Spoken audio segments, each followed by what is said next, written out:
Now is the time for Congress to act. Epstein was not alone.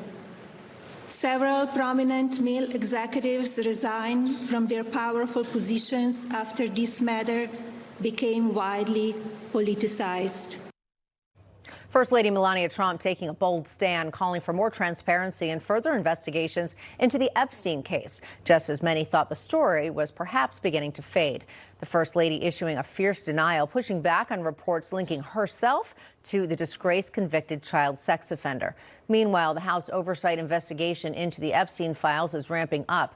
Commerce Secretary Howard Lutnick and Microsoft co-founder Bill Gates agreeing to testify, while a deposition for former Attorney General Pam Bondi was originally scheduled for April 14th, but we learned today that that will no longer be taking place, though the committee still would like to hear from her and is expected to be reaching out to her personal attorney for scheduling that. And joining me now, House Oversight Committee Chairman James Comer, who is leading the investigation into the federal government's handling of the Epstein case. Congressman, thank you so much for joining us here. A lot of new developments on this. Also, I understand that you said earlier today that the survivors of Jeffrey Epstein will have their moment to speak. Tell us more about that.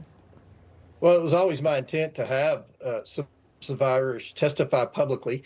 This whole investigation is being watched closely by a big majority of Americans. And, I think what people want is the truth. They want to see accountability, and it's hard to get the truth or provide any type of accountability without hearing directly from the survivors. So we've been in communication with the survivors. I've met several times with the survivors for several hours. My attorneys on the House Oversight Committee have been in constant communication for months with their attorneys. There are some victims who want to testify.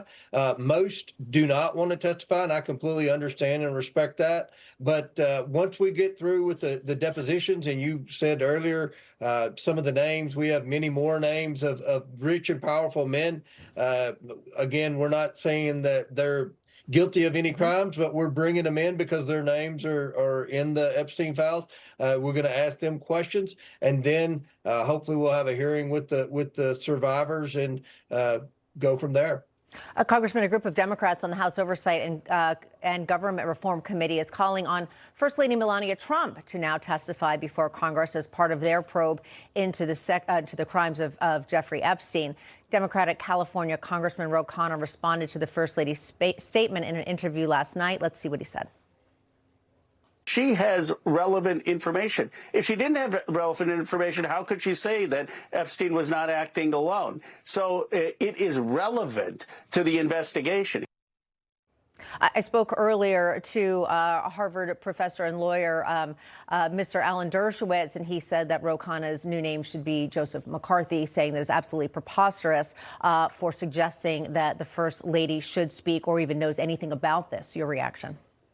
Well, the Democrats have one focus with respect to the Epstein investigation, and that's Trump, any Trump, Donald Trump, Melania Trump, any of Trump's children, anything that pertains to Trump. That's what the Democrats are focused on. And Republicans, mostly, we're focused on trying to get the truth for the American people, and we're trying to provide justice for the victims, as well as answer the question I think every American has who's kept up with this case. How did the government fail?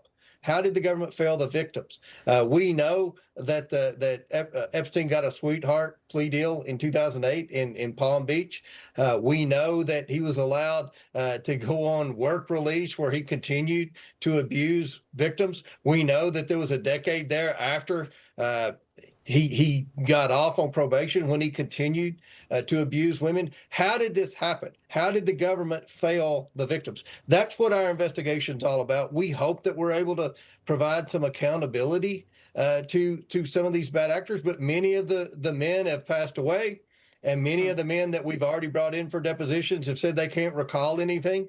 We're doing our best. I think the Democrats are able to participate in all the depositions. Yes. But again, it's very frustrating leading this investigation when you have Democrats, if they hear the word Trump, they just lose their mind and start clutching their pearls and focus on that instead of what's important, and that's providing justice for the victims. Justice for the survivors, indeed.